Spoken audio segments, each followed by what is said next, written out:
Welcome to the deep dive. Our mission, as always, is to take complex stuff and, well, distill it into knowledge that gives you a genuine edge. But today, we have a bit of a fascinating challenge. Our source material, it's maybe the most concentrated piece we've ever tackled. We're looking at this excerpt. It's titled Quantum Computing's Future in AI. Sounds pretty standard, right? Yeah, exactly. But the core of it, the single statement we're really digging into, it's actually a question, a really big one, kind of defines the whole tech frontier right now. And that question is, what will be the future of quantum computers in the AI era? So our deep dive today isn't about, giving you the answer. That answer's still very much being written. Instead, we want to unpack the significance, the sort of strategic weight behind the question itself. Why are these two massive fields, quantum computing, artificial intelligence, why are they suddenly inseparable? And why is their shared future the main focus? Look, if you're trying to stay ahead in tech, understanding this convergence is, well, it's non-negotiable. This one sentence. It's like a super efficient intelligence briefing. Oh, so? It tells you straight away the conversation has shifted. It's not about if quantum computing is possible anymore. Okay. It's moved on to defining its necessity for AI's continued acceleration. The whole thing is about strategic foresight, really looking ahead. Okay, so let's unpack that core query then, starting with this built-in assumption. Right. The AI era. Yeah, that phrasing is important. When we say era, we're not just talking about like the next tech cycle. This implies something more fundamental, right? A persistent paradigm-shifting change. Precisely. Using AI era tells you two critical things. First, AI is expected to become the default way we run almost all complex systems. Okay, the default. And second, that our current computers, classical computers, just won't cut it for the full potential of this era. It assumes we're hitting a wall, computationally speaking. A C. Yeah, a ceiling we're either rapidly approaching or maybe we've already hit for the really hard tasks in advanced AI. Okay, this is where it gets really interesting, especially if you're prepping for meetings or thinking about strategy. If the AI era needs more, what are the specific bottlenecks? Right. In the classical world, I mean. What makes us need to jump to quantum? It can't just be faster chips, can it? What problems do current AI models actually, choke on? Good question. The main areas are things like optimization, simulation, and just the sheer complexity of training these huge models. Optimization, okay. Like what? Think about massive optimization problems, say optimizing a global supply chain, every single moving part, or designing new drugs by searching this practically infinite space of possible molecules. Right, huge search spaces. Exactly. Classical computers tackle this by trying possibilities one after another or using clever shortcuts, heuristics. Yeah. But the number of possibilities just explodes, exponential growth. So even supercomputers struggle. Even the best supercomputers can take weeks, months to find decent solutions.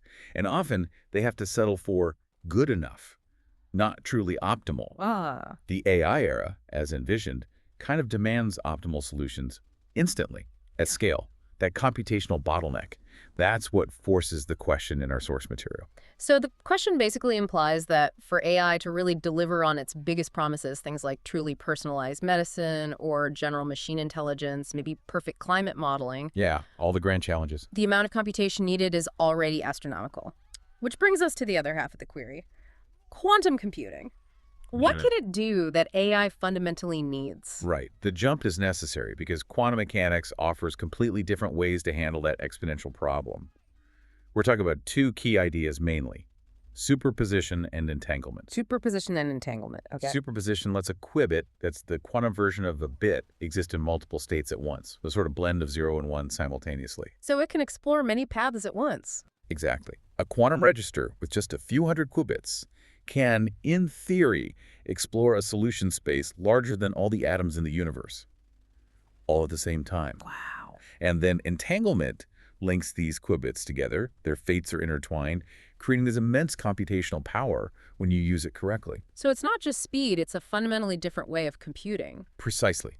And when we apply this to AI, we're talking specifically about a field called quantum machine learning, or QML. QML. QML is that bridge. Yeah. It's what our source material is implicitly relying on.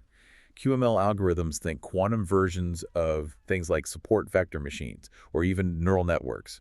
They promise these exponential speedups for certain tasks, Like the optimization problems you mentioned. especially those optimization and classification problems, yes. Hmm. Or consider training the next generation of these massive language models, the LLMs. Right. Training takes enormous resources now. It involves optimizing billions, maybe trillions of parameters against huge data sets.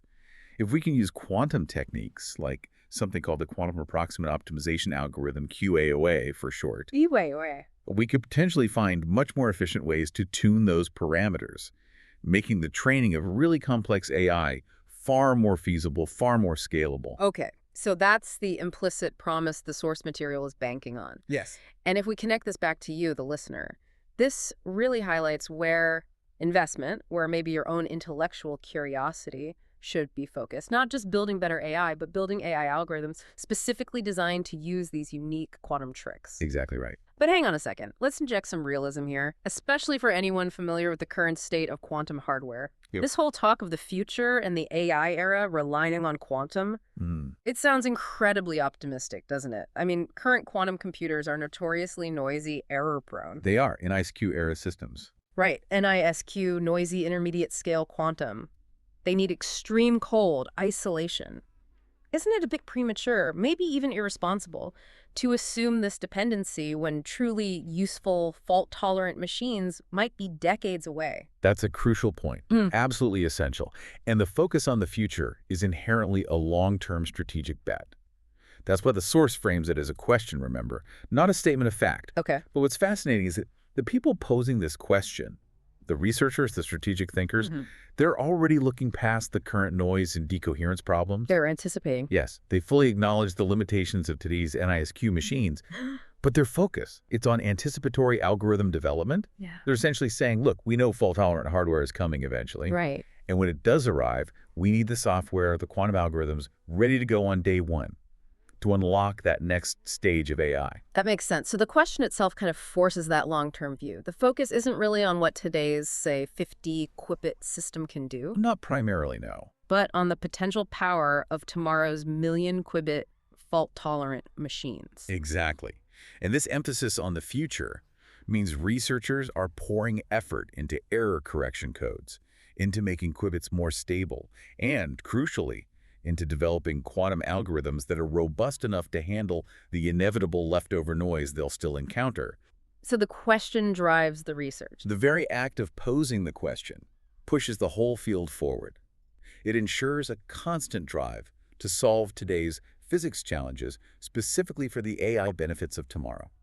So for you listening, the relevance of this single sentence, this single question, is actually huge. Paramount, I'd say. If you're tracking this space, the core mindset you need is this strategic foresight.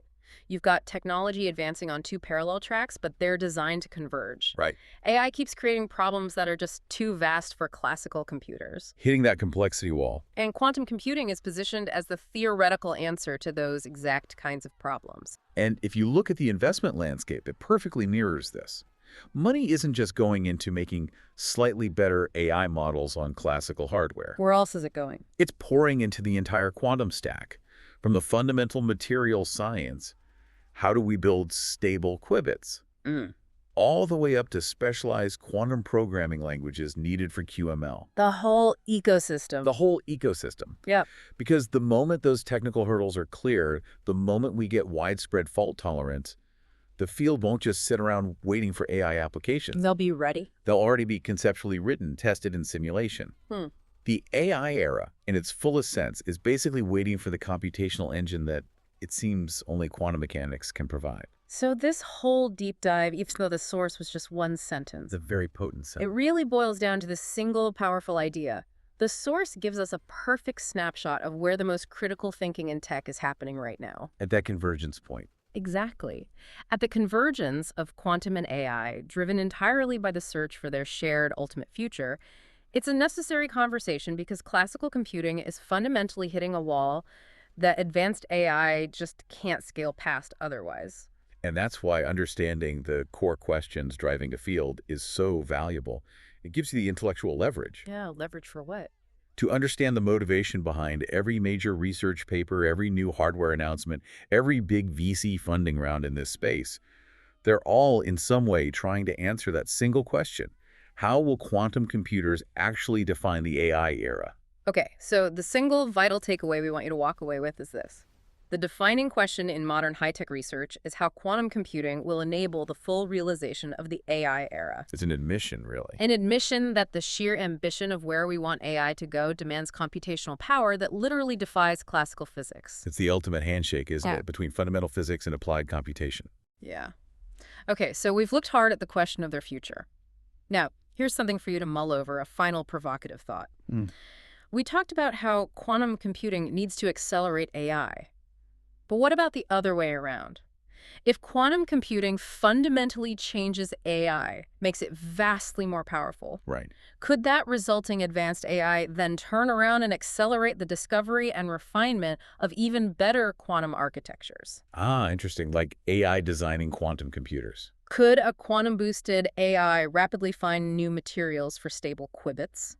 Or figure out much better error correction codes? Could we create this technological feedback loop, a self-propelling cycle driving innovation at some unimaginable speed? A self-propelling loop. That is the ultimate, maybe the ultimate long-term bet, isn't it? Something to think about. Thank you for joining us for this deep dive into the strategic frontier where physics meets intelligence. Thanks for listening. Catch you next time.